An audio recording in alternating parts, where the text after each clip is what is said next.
Hello and welcome to the Heresy Lodge. I'm your host, Dylan Cooper, the constant co-host over here. Gavin Franklin. Guys, we are here this week to preview. What's the name of this book? Born of Flame. Born of Flame. It's an anthology. That's where I'll leave that for now. It's about the Salamanders. Yes, it is. Yeah.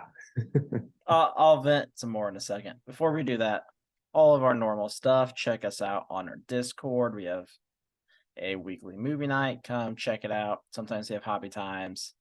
It's a good place just to hang out with other Warhammer fans and shoot the shit. You can find that pinned to our Twitter at Heresy Lodge. You can email us at theherесylodge@gmail.com. Check out the YouTube. Go over there, like, subscribe, leave comments. We have merch. Check it out. T-shirts, sweatshirts, etc. Pint glasses. All cool. All decent. Make great gifts. That's all the things. Gavin, are you drinking? I know you said you weren't feeling well. I am not drinking today. This is the first non-drinking podcast, I think, ever. For you. For me, yeah. You have sustained. I don't know. There might have been one time when I was sick and I was like, I ain't drinking. Or maybe I said I'm not a bitch. Which honestly I could see me doing either one of those. Fair enough. Sometimes I'm a bitch, sometimes I'm not. How about you? I am drinking some Sauvignon Blanc white wine. My wife bought these we went to, you should know this. Do you remember the Soup Bowl? Yeah. We went to the Soup Bowl and we won a couple of different things. One of them was it's like a wine chiller and it had these cups with it.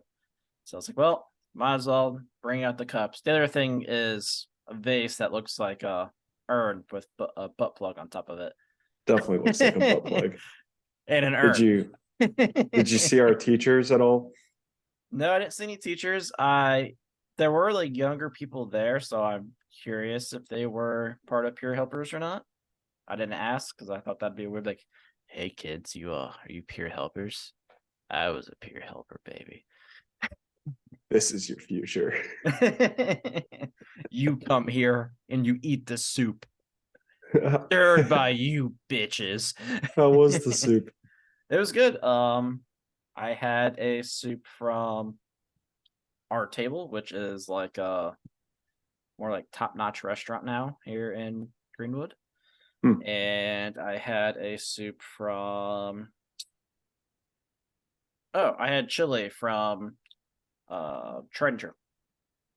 Right on. Mm-hmm. It's really on the up and up these days, the soup auction. Yeah, we also have now in Greenwood, there is a new brunch/bourbon place. I went and got some drinks last weekend. It was cool. Cool. Yeah. Love really the new on places. The up and up. Gotta try it out.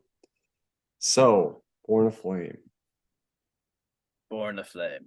It's pretty fucking bad. The problem I am having so far with this book, which I'm 30% of the way in. I know I get to skip another 30% probably after I finish this. It's like 10%. Oh, even better. Thank God I get to read more. But the biggest problem is some of this, these stories should have been shown already. Like the first story, we have the other side of the campaign with the Salamanders, Death Guard, and Iron Hands. I wish we would have saw that earlier. The story after that, I think it should have also been shown earlier. I can't remember. It's Promethean Sun. Yeah, it's an Isfahan. Yeah, it's an Isfahan one. I don't care about Isfahan anymore for the love of God. If I go back to it, I'm fucking blow my brains out. Yep, and then the last one is a follow-up. Well, actually, there's 5, technically. Yeah, well, talk about your thing real quick, and then we'll go back to the other short stories in here. Yeah, so the last one is a prequel not a prequel, I'm sorry. It's a sequel to Artifacts, which is when Vulcan gives his like, what's the guy's name? I can't remember his name anymore. That's a salamander name. It's a salamander. To Kel. He gives to Kel the mission to like destroy all of the artifacts that Vulcan created, but Kel said that he wanted to save some, so they saved 7 of them. So this is Kel supposed to be taking those artifacts that he saved to a secure location. Wouldn't it be funny if the secure location is just inside Deathfire? It's not. And honestly, that would make more sense though. It would be pretty fucking secure. Yeah. It's a fucking volcano. The premise of the story doesn't make a lot of sense because essentially Vulcan tells him to take all the artifacts to a bunker on a planet that he created, but he tells him to do this on his way to fight Horus at Isfahan 3, like right before he leaves to go do that. The reason this story doesn't make a lot of sense is because like when the Salamanders get there, they find that sons of Horus are there, and they find out that Vulcan at one point had confided in Horus about the location of this vault. So my question is, why would Vulcan then tell his son to put the artifacts in a vault that his brother, who he's going to kill, knows about?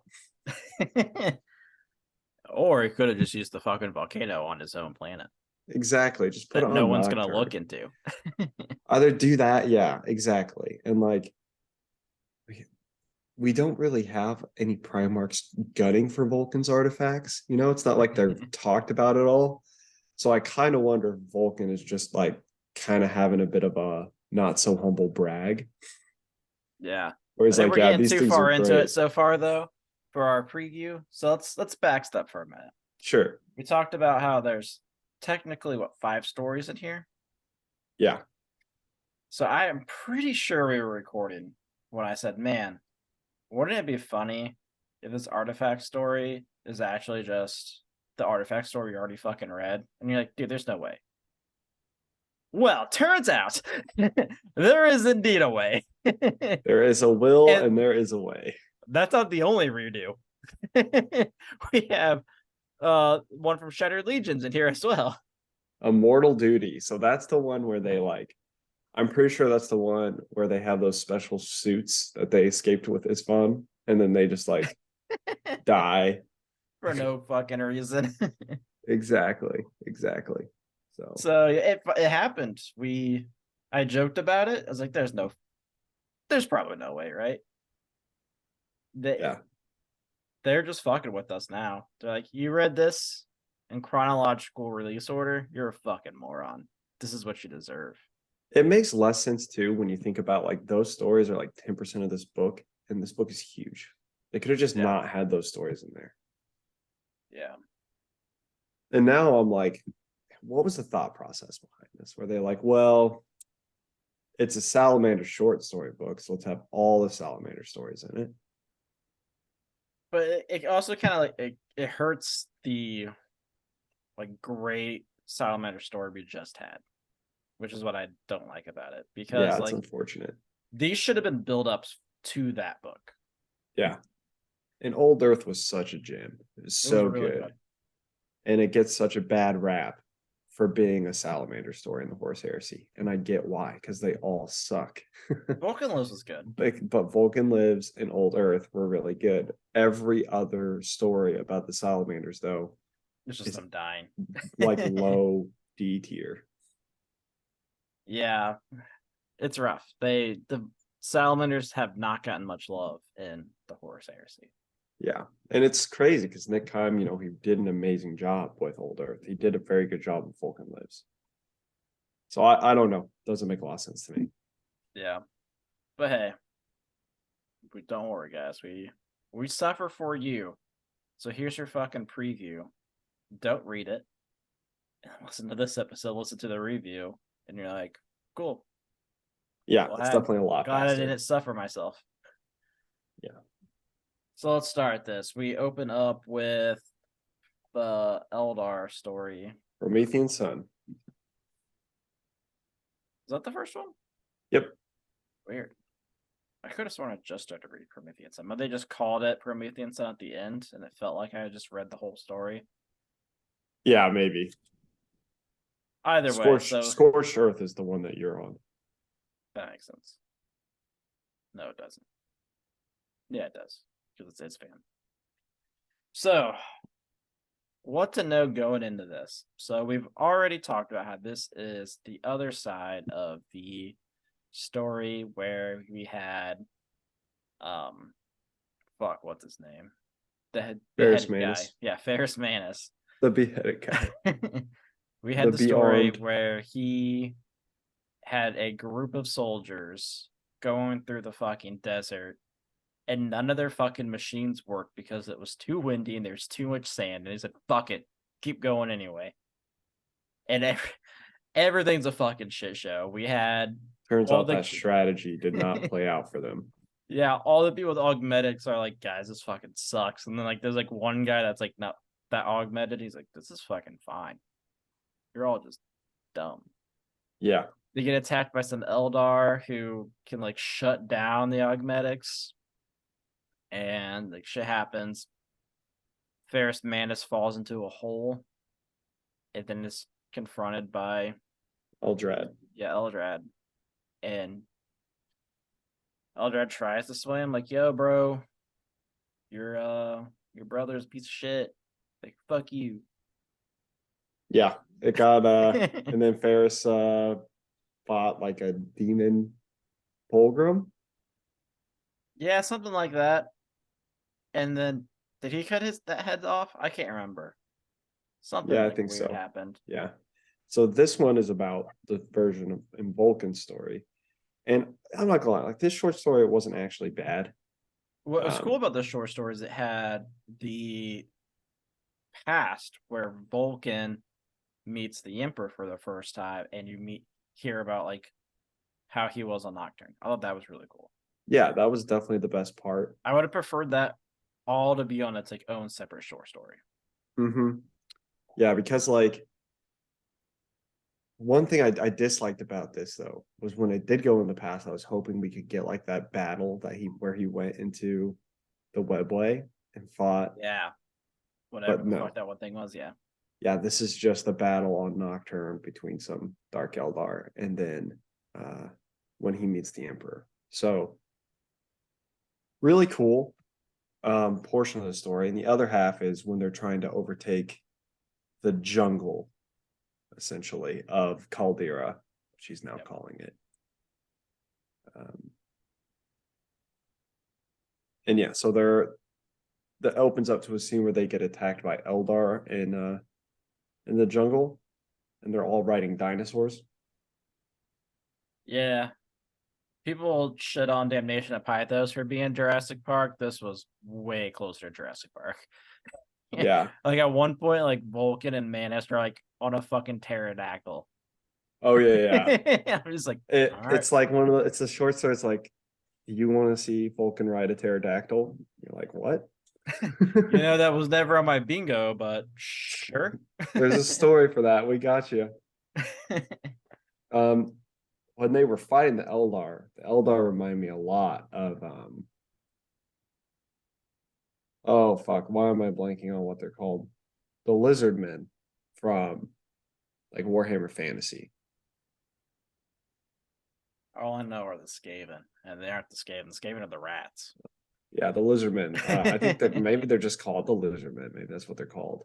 I don't know. That sounds a little racist, dude. I mean, Warhammer is pretty fucking racist if you think about it.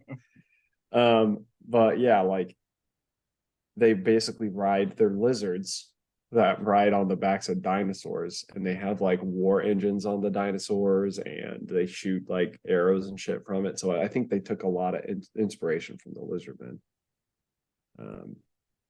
And I'm like pretty sure they're called the lizardmen.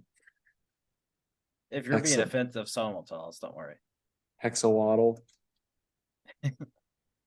Yeah, but Yeah, I mean, without going too far into it, that's the premise of the story. I think it's cool to read about Vulcan's history, but like I said, I kind of wish it was separated out into something else and was just Vulcan's history. Yeah, I think Because the I page breaks def seemed like weirdly placed. yeah, and like he runs into a remembrancer, and that part's also interesting. But I feel like the salamanders, and what kills me about reading big salamander books, especially short stories, they're always having like an identity crisis. Yeah. There's always like, Actually, yeah. yeah, and they're always like crying about something. And you get a lot of it in this short story. Yeah. And pterodactyl writing. Which doesn't read as cool as it sounds. It does not. There's some cool like conversation between Vulcan and his brothers. So that's kind of a cool little thing. Where Tyrion is such a bitch and Who would Ferris have thought? Manus is such an idiot. I mean, Vulcan comes out like a shining star when against those two, really. Yeah, I mean he's the only one in that group that has a brain, I'm pretty sure. Yeah, it was pretty bad. So yeah, I That's think that's a solid preview for Promethean Sun. I don't know what else you'd want to go into. At that point, it'd just be a review, I think. yeah, not a lot. Like, there's really not a lot to each of these short stories. But yeah, I think that's probably it. Ferris Manus is obviously very different than Vulcan in the terms of how they view life. It's like kind of or humanity. They're like exact opposites. Now, this short story also reveals a little bit of like maybe that's not really true for Vulcan. It's just kind of like what he has to believe. Um, but yeah, Ferris Manus and Vulcan's like view on humans are definitely contesting each other in this novel. Yeah. So next up is Scorched Earth. We gotta go back to Isvan 3, the place that we all just needed to read more about. Is It it has a Ispan 3? Is oh, it's 3 3. the Oh no, you're right. It's 5. It's 5. Isvan Ispan 3 is 5? when the traders got rid of their They're loyalists. loyals. Yeah, they're loyalist hearts. Then Yeah, it's their so traders to them. yeah. So huh. Yeah, so Isfan, I'm yawning just thinking about Isfan. Man, as soon as I read the first paragraph and Reddit was back on Isfan, I was like, dude, what the fuck? Like my face glazed over. I'm half reading the words as I'm just skimming the page. I'm like, this is what I got myself into here. Have you finished this one? No, I don't even think I'm halfway during this one right now. I'm telling you right now, it is probably the worst ending to a show, or a worst ending to like a show. There's an ad up on my screen for for a TV show. It's actually It's a Scorched show. Earth, which is It's a isn't that was the Maze Runner oh movie? yeah. No, so it is the worst ending to a short story or anything that we've read so far. Uh, that it's one of those short stories where you're like, why did I read this? Who thought about this? Like, who proved this? I can't wait to finish it. It's really bad, pretty much all the way through. You get to meet an Iron Hand in a wheelchair. That is probably the highlight. Have Cool. you seen that part? Is he the one that's working on everything? No. Then no, not yet. He's literally about to come in like in that scene. Okay. Yeah. So they like I was reading in bed last night and I stopped mid paragraph and I was like, I don't want to read this anymore and just closed yeah. it and went to bed. Yeah, this dude's rolling around in a wheelchair. Like fucking hilarious. Not that wheelchairs are funny, guys. It's funny because it's a space marine. And like Think about how big that chair would have to be. yeah, and like they're supposed to be like transhuman, the concept of thinking of like a space marine in a wheelchair is like it's so ridiculous because I they're mean, like and you have like the main character who has his like leg shattered, walking with it on a brace, and then there's he's a like guy in an limping actual around. wheelchair. Mhm. They're literally the Shattered Legions. There's a lot of like cool imagery in this book. The opening scene where they're running away and they get into a big pile of bodies from his fan. I thought that was really cool. Um, but essentially, the premise of this story is it follows a salamander, a couple salamanders who are on Isfahan still, and they basically they're working with a group of Iron Hands because apparently the Iron Hands are always the leaders, which makes Obviously. no sense to me on Isfahan because like it's not there were fewer Iron Hands than there were Salamanders and Raven Guard. I get That's why the true. Shattered Legions, it makes sense for the Iron Hands to be the leaders. Yeah, that's But a good on point. Isfahan, makes no sense.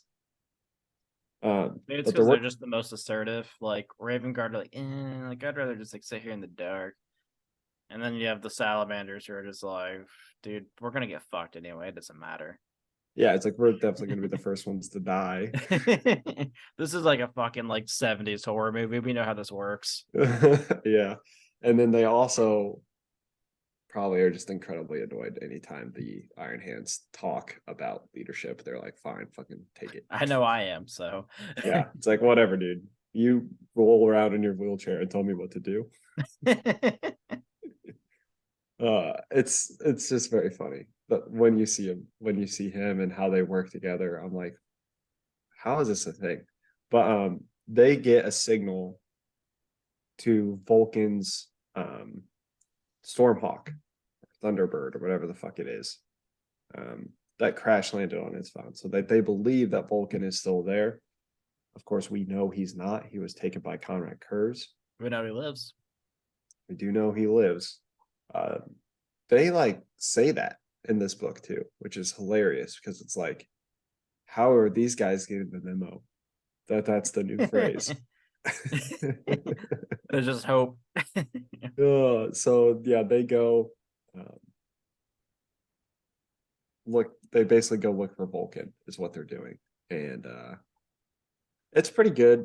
Well, it's not good at all actually, but there's some good scenes in there.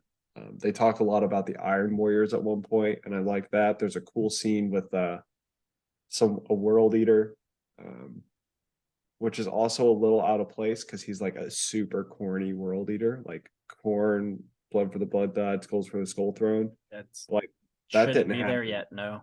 Yeah, that didn't happen till like way after. So this is you're supposed to like believe that like this like one dude like he was like way hipster. Like he discovered it well before everyone else did. Weird. And you also have like hunting dogs. Yeah, they bring out the mechanical dogs. So Yeah. they have those models now. Do they?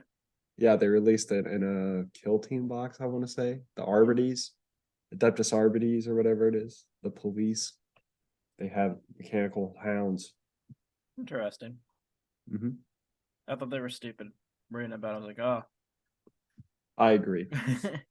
I'm at a Astartes with this gun that shoots bullets that explode that are like 500 caliber. I'm real I, scared of a robot dog. I don't understand why Isfam 5 is still a thing. Like, if you were the Traitor Legion, you would be like, great, like, we've killed all their ships. Now let's blow the planet up. Like, Yep. you would kill all of the loyal forces still on the ground. Yeah, it even kind of talks about like they'll clear out what they think, and then they'll just burn the planet. I was just like, why not just burn the planet now? Yeah, work backwards. Think smarter, not harder. But it's Yeah. probably like one of those. Why waste the bullets? Exactly. Yeah, it's frustrating. So that's that one. That's as far as I've gone. What's next? Artifacts. Artifacts. This is a new one. We've never heard of this before. Yeah. Man, do you remember what short story book this was in, or anthology? Yeah, it is Was it- in the big ass one, War Without End. Okay. So, I mean, there's really not much to preview here. Well, we can go over it real quick just to remind everyone. This is the one where, oh, shit, we already talked about it. The We fucking already talked about artifacts. it. That's artifacts. Immortal Duty. Huh, Some more that's a new one. salamanders. Never heard of that before. More salamanders die For no to reason. useless, yeah, nonsensical reasons. Thank God that's in this book. Yeah. So Why? I just don't understand. yeah, I don't know. I don't know why they reprinted it. I don't know like what their thought process was. I don't know the ordering of things, but that's where they're at. It's rough. And then we have the last one, which is what is the last one here? Sons of the Forge. So this is the sequel to Artifacts. This is when they have to go and take all those artifacts to, I can't remember the name of the planet, but it's like some sort of planet that has a bunker that Vulcan built. They run into some problems because the Sons of Horus are there. Oh, as well as Regulus. Interesting. Okay. Yeah. War Master's Mechanicum emissary, which is you know him from all the way back in the first 3 novels. And he plays a very important role in this. I like his character a lot. I think he's really cool. But this follows to Kel and a group of people called the Unscarred. Now, why do you think these people call themselves the Unscarred, Dylan? I have a feeling it's ironic. It's because they were not there at Isfahan. Oh. Okay, cool. And so they have to take on the duty or the shame of not dying at Isfahan. Yeah, that makes sense. That is That's what their you want to whole. do. You want to die when everyone else died. Mhm. You don't want to try to, have a legacy for yourself. You don't want to try to get revenge. No, you want to die because everyone else did. Yeah, these guys are like, they talk about it so much about how they weren't at Isfahan and how they're trying to regain their honor. So much. It's ridiculously silly. And they also And these are all salamanders.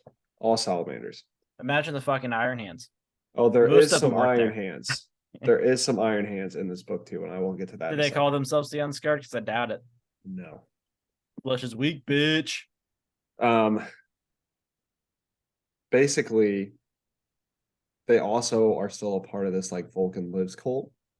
Hell yeah. This takes place after Deathfire. Okay. Because they talk about how Numion came back and Vulcan's body was into the mountain. So it probably takes place after Old Earth as well, because that seemed to be like a pretty direct, like a few weeks later after Deathfire. So this might be a story that makes sense where we are in the timeline. Like this I don't book think would be okay here. Yeah, the issue is the story's not going to have any impact whatsoever. I'm used to that in all of our short stories.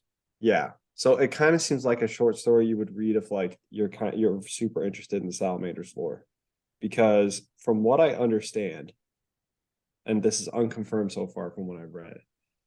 So it's not like I know from the reading or anything, but I'm pretty sure these artifacts are important in the 40K timeline.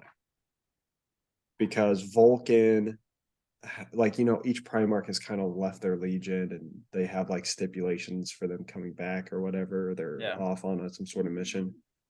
Vulcan just literally left because he said the Salamanders were like unworthy of him, essentially, which I totally fucking get. It's basically what he did in Old Earth too. He seriously just bailed.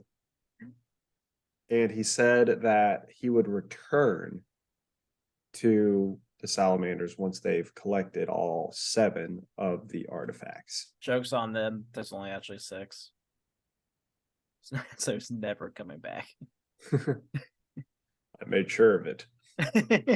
Well, one of them's a fucking ship, so Good luck finding that shit. That's mine. yeah. Which is another like, what? How are we gonna put this in the bunker? That's a big ass bunker. It is a big ass bunker. It's huge, but like still. It's this giant ass bunker, and there's like 2 boxes in it. Isn't it like a thing there's that like a like spear and a sword? Like, all right, that's fucking awesome. don't like void worthy ships, can't they can't land, right? From my understanding. Very few of them can. Like they're made in shipyards in space. I would be surprised. I mean, the only thing they ever fucking board planets with are storm birds, so probably not. Yeah. So is Vulcan just like, and then just kind of fucking run it Ram in. it. Just kind of take it in slowly at first, you know. Ignore everything. I know it's not. I know the bunker's not big enough, but it's fine. Put some butter on the outside. Just park it outside. So there are some iron hands in this as well.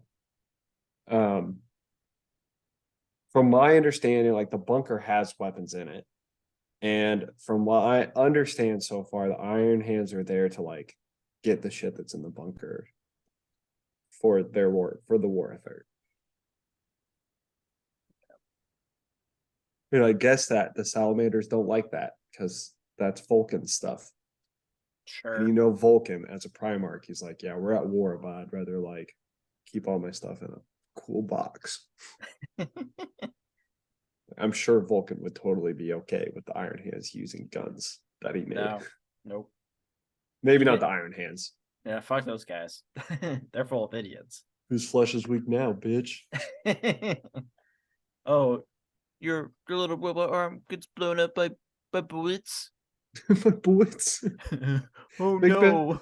Make bad robot arms. Metal's weak. Yeah, there's not too much more to talk about with this short story. Like, I actually think it's a super weak short story. I think these all are. My favorite one has been the first one. Oh no. Oh yeah. Oh my least favorite was definitely the Isfan one. It might be one of my least favorite short stories of all time. Fuck. This last one is just like, I'm just kind of so fucking over it, honestly. Yeah, so let's transition. I mean, obviously we got through that pretty quick. I think for this next like half hour or so, we talk about Horus Heresy, shoot some shit, talk some tabletop. Sure. So I've been to 2 tournaments recently. You have. So just a warning for everyone. We are recording this 2 days before my child is supposed to be born. So who knows when we record the review? Just a heads up. Hopefully by the time this comes out, like, we'll be fine and we can get the review out and then do a special, which may or may not be with Horus Hour. We are, if Gavin ever accepts the fucking invite to the group chat, we can discuss more. What? There's a group chat? Yeah, on Discord. He invited you. And he's like, well, I invited him to the chat, but he hasn't popped in yet. I'm like, yeah, that's my fucking life right there, dude. That's so amazing. That is like such a Gavin move. Yeah. Yeah. And like earlier today, like that conversation we had on Discord with Raptor and Trainwreck, that was great. So, to be fair, Trainwreck mentioned that a year ago. No way in hell we were gonna remember that. So no way in hell we even listened to it. In the Wolfsbane preview, we talked about 2 metaphysical blades. I got really close to finishing it, never did. I thought it was all right.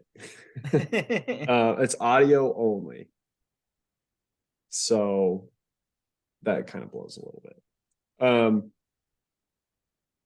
But he had mentioned 2 metaphysical blades like a year ago, and Raptor mentioned it as we were reading Wolfsbane. So I gave him credit for it, or Raptor credit for it in the podcast. So Trainwreck was like, what are you talking about? I mentioned this. And then Raptor called you was a the one that turd. I've never heard that before, and I was fucking dying laughing at that. A dick turd. A tick turd. Oh, a tick turd is probably a Tourette's thing. Oh, geez. Yeah, so that was a good time. But yeah, you're having a kid. I'm having a kid. I mean, that's not that important. I think we can talk about tournaments. Yeah, you had a really good tournament this last week, and I heard. Oh, Do you want to talk about that one first, or your other one? well, the other one was great. I had the one Jasper, Indiana. You would have loved that one. Should have tried to come. It was a great time. All the guys there were super awesome. I got my dick kicked in. I've been getting my dick kicked in a lot. Thousand Suns, I'm finding out it's not the way to go. I think I'm probably gonna. The issue I have right now is like, I just don't have the models for the most competitive lists. So I think after your I'm Zinch Flamers, then. no, actually, I think what I'm gonna do is get another unit of the Tin Man Flamer that I already have. Yeah, I just had 2 of them. I mean, they're great, especially like Overwatch and shit like that. Yeah, I'm like, and the problem is like I'll face armies that can shut down Overwatch. I'm like, well, you can only do it once. Yeah. So yeah, I lost all the games I played.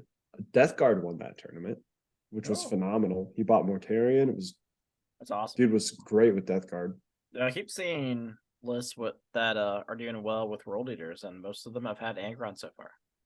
Yeah. And then who did I face all that? I faced some Tyranids. That was like one of the most frustrating game I ever played. He had 2 Maleceptors, 2 Hive Tyrants, a Neurothrope, and another one that is also a Psyker. Each of them cast 2 powers. He had more psychic powers than I had denies, which is honestly kind of surprised that you can have that many of the same. They're HQs, right? You can have, I think you can have 2 Hive Tyrants. Interesting. A Neurothrope. Just 3. I think he had 4 total HQs. Oh, which is fine with yeah, Arcs of Omen. Yeah, and then 2. I guess if you have the CP thing, you could have 1 extra, but 2 of them. That's interesting to me. I think that's what it is he paid the CP for an additional Hive Tyrant. But then I had Magnus. Magnus didn't get off a single smite. Not a single fucking smite. He punched some Hive Guard and killed them, and then he died. Hell yeah, Magnus. It's so nasty. So that was really frustrating. And I took like psychic interrogation. He just kept denying it. It was rough. It was a rough game all around. There was a lot of shit going on. Why didn't you just make it undeniable? So most of the time I did. But the problem is, like, as soon as you do that, like, I want to cast Pirate Flux. I want to cast this. I want to cast this. And then he just denied everything. Like, neither of us had a psychic phase. Does he get like +1 or anything to denies, or were you just rolling like shit and he was rolling great? Well, so all of his he has -1 to all my casting. So I get +1, -1. So, and yeah, it's a little difficult for the Thousand Suns because like their warp charge values are actually high because for some reason they're like, we're going to give you a +1 and then kind of take away its value by making all your shit really hard to cast. Yeah. So that shut me down pretty hard. It also like bracketed my super smites. So just really hard to get off mortal wounds. So that was kind of a rough one. I faced Space Wolves. Dude, this was the craziest game I've ever played. So when you play against Space Wolves with Thousand Sun, you both unlock a special what are they called? It's a special stratagem. That's what it is. And the stratagem is you pay a CP and you reroll hits and wounds. Oh, that's cool. In the melee phase and fighting. Oh, that's super useful for you. Yeah, which is like garbage for me, great for him. So I start off and I'm like, oh my gosh. That's cool though. That's nice and like fluffy. Like that's the type of shit I like. I hate that. I hate it because it actually, like, think about it, and like we just talked about, it just helps Space Wolves so much. Yeah, it would have been better if it was like a once per game type of thing. Yeah. Instead Well, of like get something you this. can reuse. He deploys, and he actually deployed like kind of bad to where I got first turn and I positioned Magnus in a place where I could smite his warlord. He only had 2 characters. So he was just the closest visible model Yeah. where I was able to get Magnus. And dude got annihilated from a smite. And I was like, great, like that's super awesome. Great, but fuck, I just lost a psychic interrogate. Well, I didn't take psychic interrogation on that one. Oh, sorry, I thought you said you did. I was on the Tyranid one. Okay.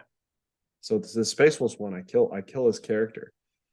And he's like worried. He's like, oh shit, this is gonna be terrible. It's gonna be rough. I'm like, well, what does the character do for you? He goes, oh, he allows me to reroll hits and wounds. He was like, oh, wait a minute. I just use a stratagem.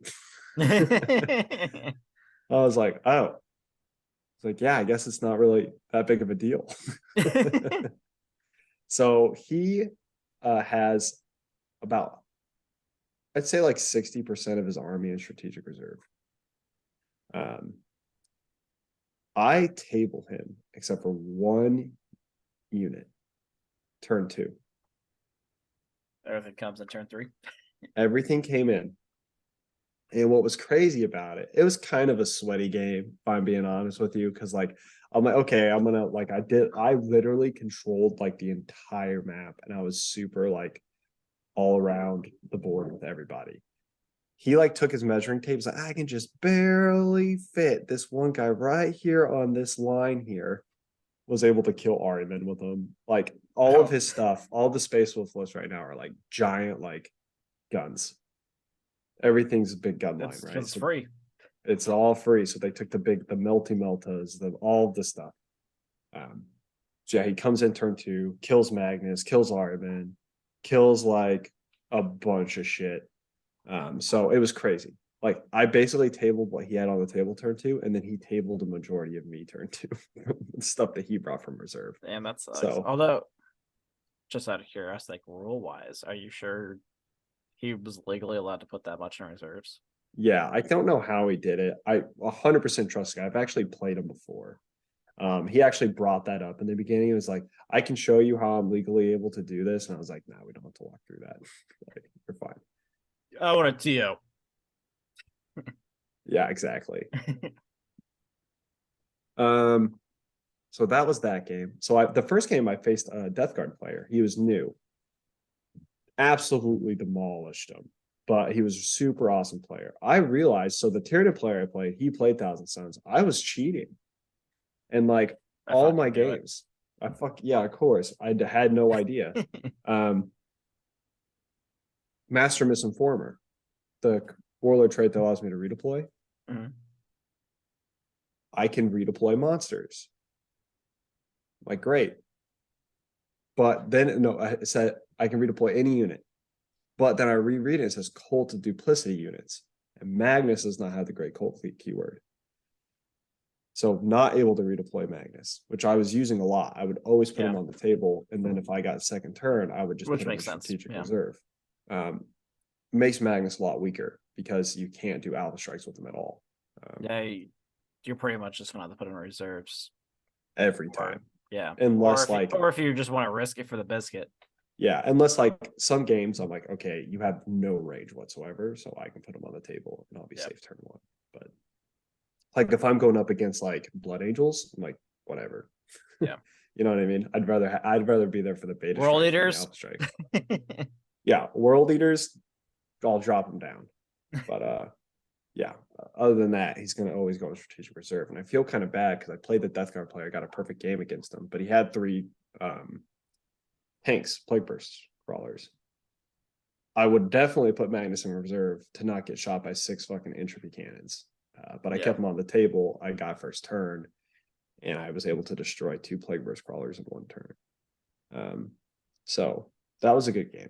What ended up happening was I got repaired with him later, which is not supposed to happen. But both of our the tournament organizer made a bit of a mistake, and he like scheduled after the end of the first day, he did pairings for the next morning. But that doesn't really work out because like 7 people dropped. Yeah. So the guy that I was paired with didn't show up. He dropped, and the guy that he was paired with dropped too. So they were like, "Okay, do you mind playing each other again?" I was like, "Is this your tournament from last weekend or 2 weekends ago?" 2 weekends ago. Okay. Yeah. This time it was really cool. Like we had a really good game. I was like trying to be more of like, he was brand new to the tournament scene, so I was trying to like teach him things. I was like, no, you should do this and do this in order, because I was already losing. It's not like I'm going for anything special, right? Yeah. So, and then the last game, this is not the order that I had them in, but the other game I had was against Orcs. Fucking great opponent. All my opponents were pretty fantastic. I actually saw this guy last week too, or this weekend as well. But his orc list was like 120 orcs. Jesus. Yeah. And so many. He takes the clan trait that makes them, he's not Goths. He takes the clan trait that makes them all obsec. Well, that clan trait also gives them a 5-up against mortal wounds. I'm like, oh great. Man, that's so super great for you. I have 120 wounds to get through, and I can only output 20 mortal wounds a turn, and you ignore a third of them. What secondaries? What did you take against that? I definitely took I'm assuming no prisoners. Yeah. Which was only 14 points, weirdly enough. What the fuck? Yeah, because we had 120 models, each at 1 wound, so you get 12. And then you get a bonus 2 points. Yeah. I can't remember. I think I took a lot of like the Thousand Suns one. I think I took behind enemy lines. Because you take behind enemy lines and you basically force your opponent to stay back with things. Yeah. And I mean, you have a lot of teleporting and stuff too. Yeah. Although I have been taking it less and less because I realize that like it's so easy to just screw it block. Mm-hmm. Yeah. And with him, like he didn't do this, but how easy would it have been to just be like, yeah, I'm just gonna leave 2 units of orcs back here. There's like 50 points. Yeah. But yeah, I was able to get points off that though.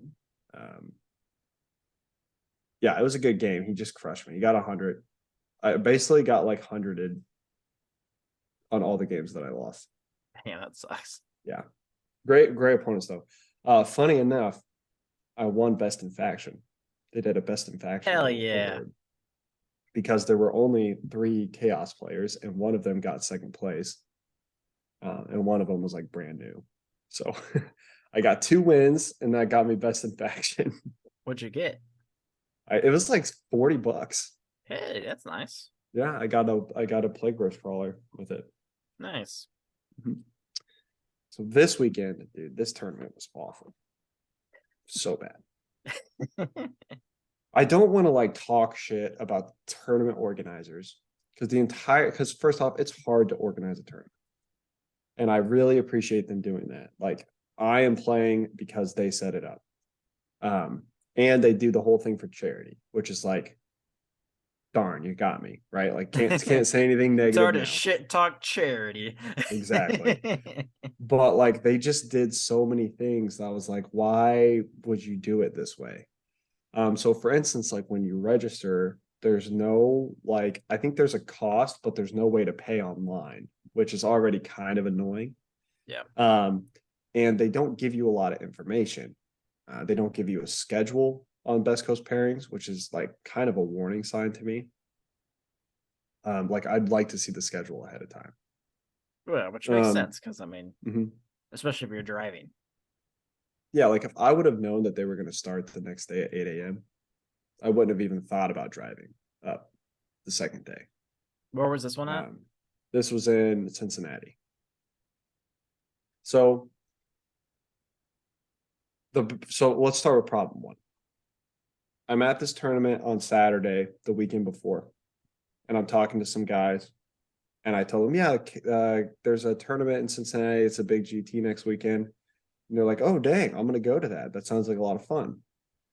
So they register it for on like Monday. Wednesday, I go to submit my list for the tournament because the tournament's on Saturday, right? Well, there's a big disclaimer, and this is a little bit on me, that says if you don't have your list submitted by the Saturday before, you get penalties. First off, I think that is super dumb. Like a week before, like who are you? Like, what are you, LVO? Are you really gonna read all those lists? Like, that's crazy. Also, no one's reading all like, this. what if like you just had like a whim and like, oh, I want to like change up my list like 2 days Yeah, before. a Like, lot it's of not like people. it's a fucking like LVO or something like that. Like, When you go to like US Opens, you don't even have to submit your list. yeah, I submitted mine the morning of. Yeah, so did I. Yeah, and like they don't have to be legal because they don't look at it. Because I played that one kid with that 12 CP. So that's where that is. Yeah. So that's problem number one. Problem number two with this is if you submitted your list late, you got a yellow card, which is kind of garbage in my opinion. So for those that And don't go, what does a yellow card mean? so it's just like in soccer, like you get a yellow card and you get a red card, and red card is disqualified. Okay. So like if you're caught cheating, like you would get a yellow card sometimes. Personally, for I think that should some just be a cheating, red card. yeah, some cheating is just a flat out red card. Yeah, I mean, there's a difference between cheating and like mixing up your rules. Yeah, like I've never seen anyone get a yellow card before. But most of the time people do get yellow cards. It's because they didn't like submit their list, which I think is kind of like garbage. Yeah. But the second thing with it too is you lose 20 points in your first game, which I think is triple garbage. Like, why in the world are you letting something like that impact the point values of a game? Like, yeah. I hate the 10-point painted rule. I hate it. I'm like, if this guy came to this tournament with models that he built and he's like, I really want to try these guys out in a tournament, I'm not going to force him to wait 2 more fucking months to get them all painted. Yeah, like, it's one of those things where it's like, yeah, it would suck to lose with someone that like didn't like put in as much work as you, but at the same time, like, if you weren't good enough to beat them, you shouldn't weren't good count on enough the to beat paint them. score Yeah. to be the Like, differentiator. how shitty would it be if like you went into a game and you won by, or you lost by like 8 points, and then they didn't have painted, so you won the game by 2 points? Yeah, say you scored 100 points, but because of fucking paint, you got 90, and the other person like 91. It's like, dude, come on. Yeah, I give all my opponents the painted score, even if they're unpainted. I don't give a shit. Like, I think that's really silly. I do not like it as a rule. Some people have their opinions. They like that. They're concerned that people will just buy the best armies, and there'll be nothing blocking them from doing that. Good for that's a lot of fucking money. Guess what? People are doing that already. Like, Yeah. paint Yeah, they're score just buying them required or painted. not. Exactly. And they'll pay people to paint them, and it's I guarantee you too, if they took away the paint requirement, people are still going to paint amazing models, and you're going to see very few unpainted models at tournaments. It's just the way it is. Like, people are going to paint their models. So I just think that's garbage. And then on top of that, the other rule that they require is you have to have a physical list printed out for every one of your opponents. Hey man, reading on BCP is hard. Oh my gosh. Like, you have to submit, like, you were literally required to submit a list in BCP. Why do you need a physical copy of my list? Yeah. Everyone there had to be on BCP. So it's not like I'm going to go against somebody who can't like just open up their phone and look at my list. Yeah. Also, like, at least I don't know how it's been for you. You're obviously good at higher tables, but like anytime I've ever played, no one's ever like asked me for my list or like looked up my list. Like, I just explained it to them, like that was it. Yeah. So not only do they require a physical copy of the list, but they also duck you 5 points for every opponent you don't give a list to. That's fucking dumb. How does that even like work? Like, oh, sorry, you're my third opponent and I haven't given you one, so that's up 15 points now. Well, no, it's 5 points each round. Okay. Still, Yeah, still absolute stupid. garbage. And then on top of that, if after 2 people you do not have a printed list, yellow card. Do they supply printers? They do have a printer and they will print it for a donation. A $5 donation, they will print your lists. That's an expensive print job there. Yeah. And I'm like, that's really cool that you're doing that, but also like, what the fuck? Yeah, that's lame. Yeah. So if you're following along, if they were adherent to these rules that they've placed in the tournament, if you went in and submitted your list late and got to the tournament without a printed list, you can play your first game at a 10-point deduction.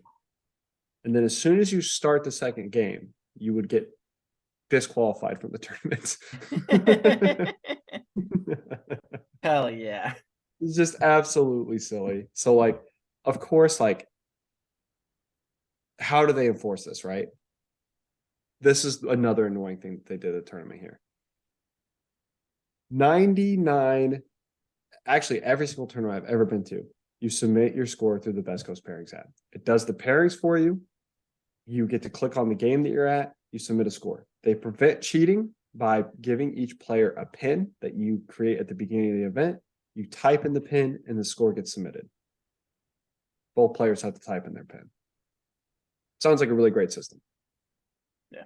Right? Sounds like a system everybody should use. Is the app perfect? No, sometimes it's slow as shit, but it's like free and community ran. So great. And GW's not doing it themselves. Yeah, GW is like haven't done shit. It kills me. These guys, no, this is not okay. This is not an appropriate way to submit scores. What they have you do, they need a actual list or a sheet of paper of your score sheet. Incredibly annoying. But I start filling out these, like, at the end of the first game, we have our scores on the app, but they made us fill out the paper. So I start filling out the paper. My opponent's like, I don't think we have to fill the whole thing out. That'd be silly. Just put your name and then put the score. Well, I'd already put in the names. I ran around. I put in the scores opposite. So under my name, I lost, but I gave myself 100 and I gave him a lower score. So we went up to submit it, and it looked really awkward.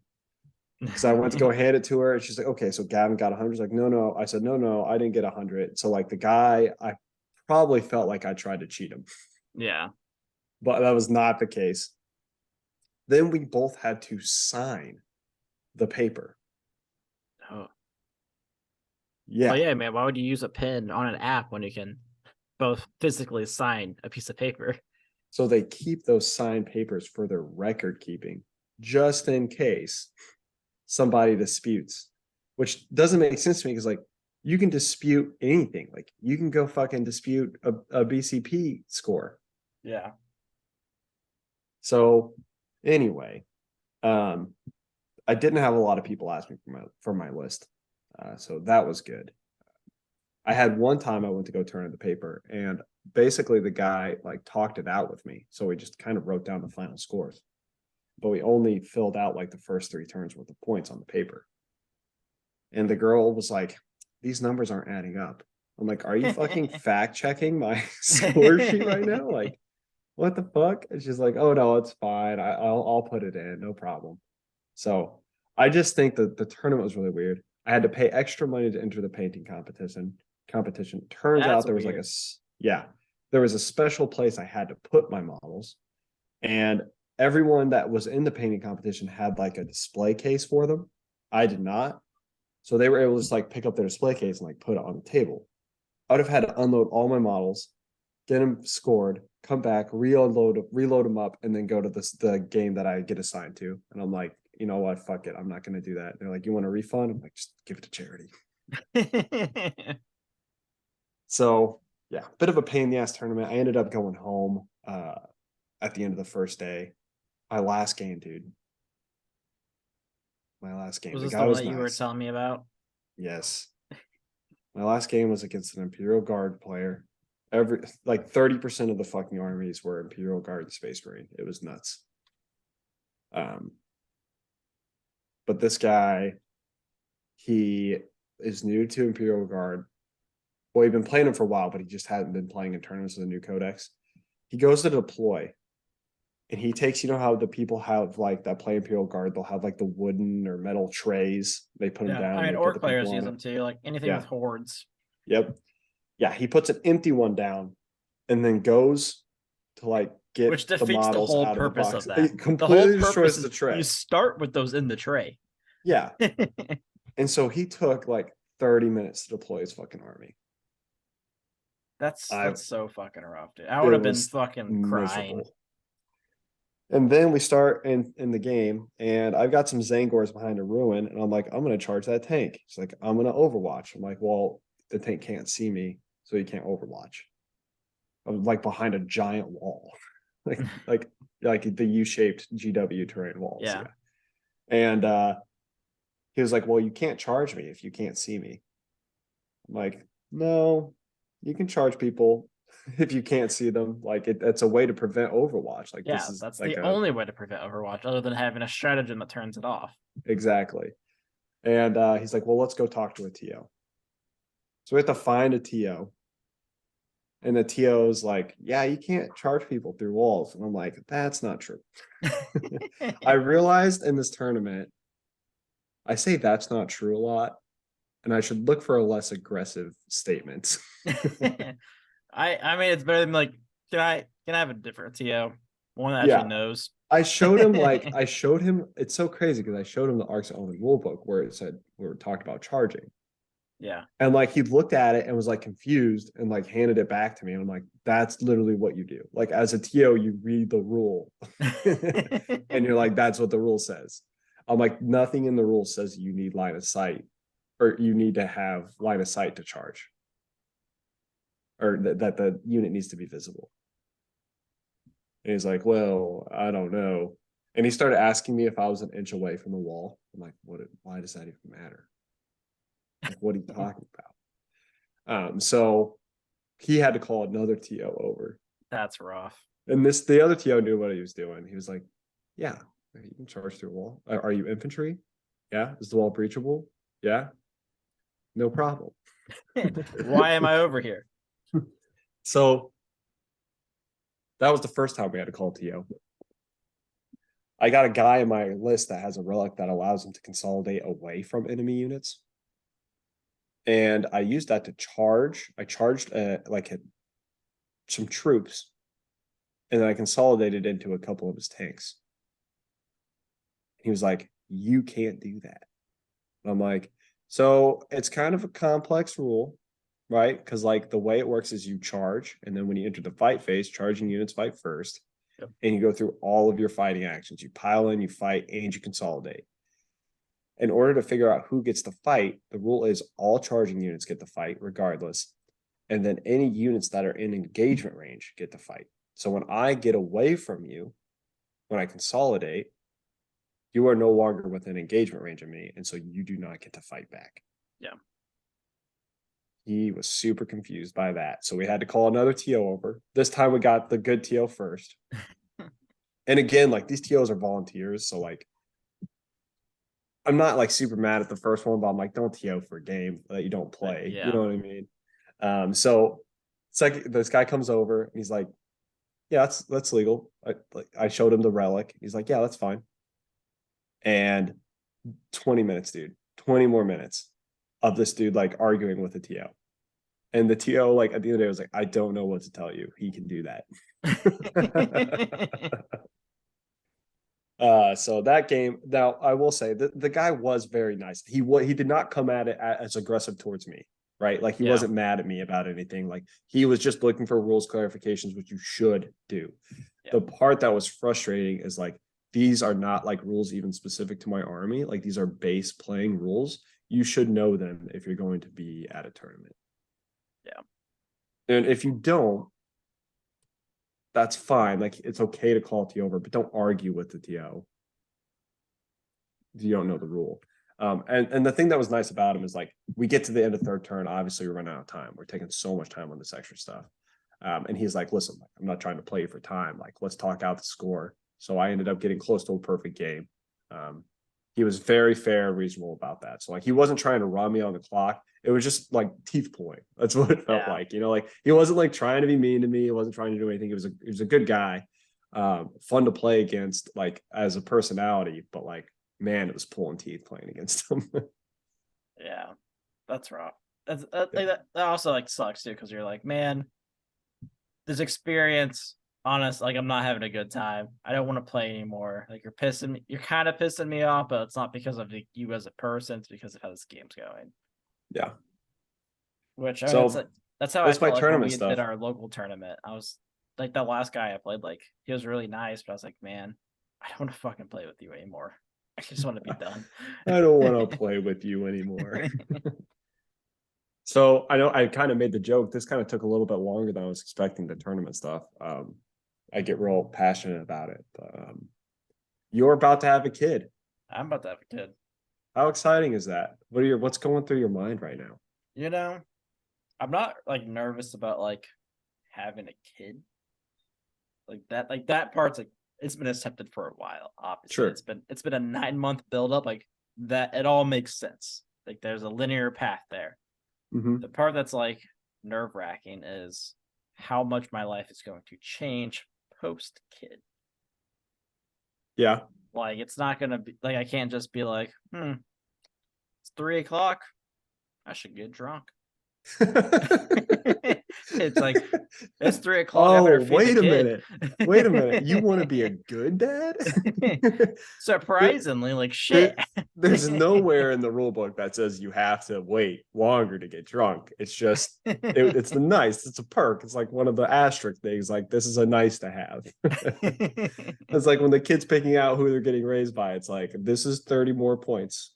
You're running out of points. Do you want? Well, tell me what you want because I want a beer. Wow. So you're having a daughter, right? Yep, having a daughter. In your opinion, what is the Warhammer army that you would prefer your daughter to align to? Ooh, interesting.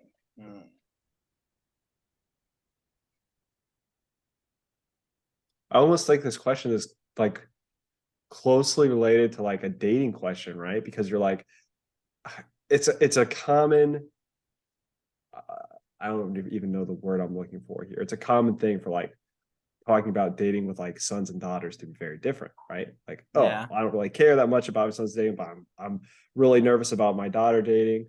Like, I would want my son to be into the World Eaters, but like, do I want my daughter to like Blood for the Blood got it, or Like my first thought was like Zinch demons. do some Zinch? I could see that. My second one, then I thought like maybe Eldar, but then I don't want her to be racist. Like, here's something, right? Like, if any child that I had came out and was like, I'm gonna play Slanesh Demons, like what? Oh no. Like, Are you let's a say boy? they're like, let's just say they're like 13 years old, boy or girl. They come out and they're like, man, can I try Warhammer? I was 12. Maybe play some Slanesh Demons. Like, whoa. Why don't we start you on some Space Marines, some good old Salamanders first? Oh man. Yeah, I'm trying to think like Aren't these nice space elves pretty? but they're racist assholes too. They are. They're definitely Like at least with like Zinch, like she's smart. Maybe a little fucked up, but smart. I could definitely like I would be okay with a lot of Knights? fucked up stuff. Knights would be cool. Like I kind of get annoyed if my child comes to me and is like, I want to be a Necrons player. I'm like, ugh. Like whatever. Oh, cool. Some more fucking scarabs. Bringing in some scarabs. Fuck you, Johnny. Get your scarabs out of here. You have Knights would be pretty sweet.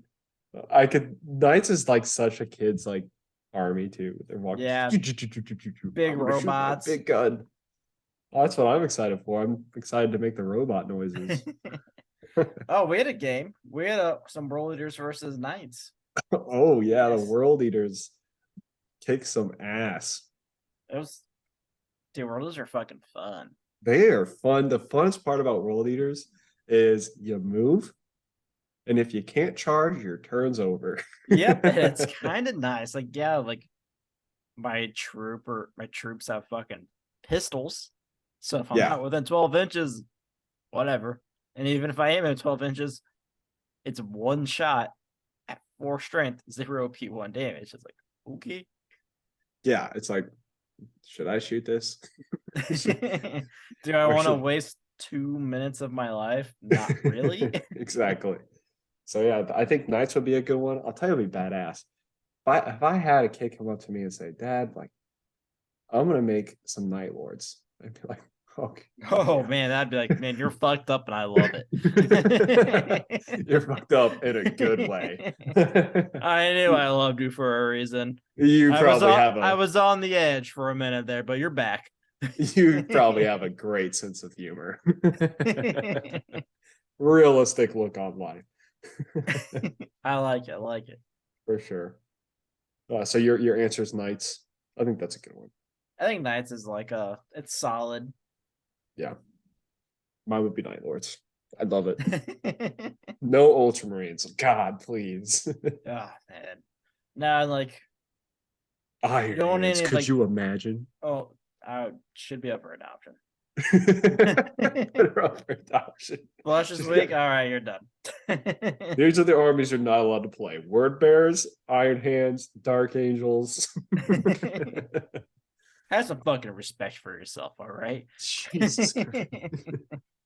What the permanent transhuman? I don't care. Respect. They're a traitor legion.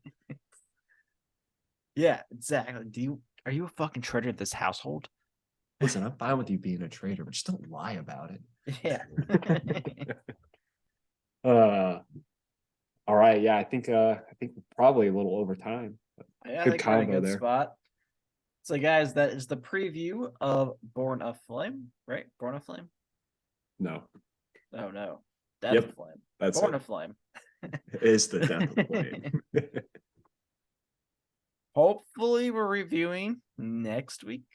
Mhm. It might be 2 weeks. Who knows? We'll figure it out. We'll get the episodes out. We'll have our special with Horus Hour soon enough. If not, we'll have our own special because we haven't had one in a while, and I'm sure my sleepless self will need something. Yeah. It's not reading these stories. You can get guys, through it.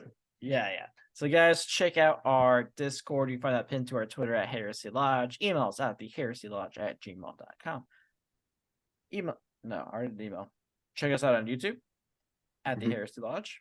Like, subscribe, leave comments. Check out the merch store. Buy yourself something nice. If you feel like contributing to the podcast at all, we have tips enabled on Twitter as well. So that is it for us. You guys have a good one. And next time I'm back, I'll be a fucking father, which is kind of crazy. Pretty nuts. Have a good one, guys.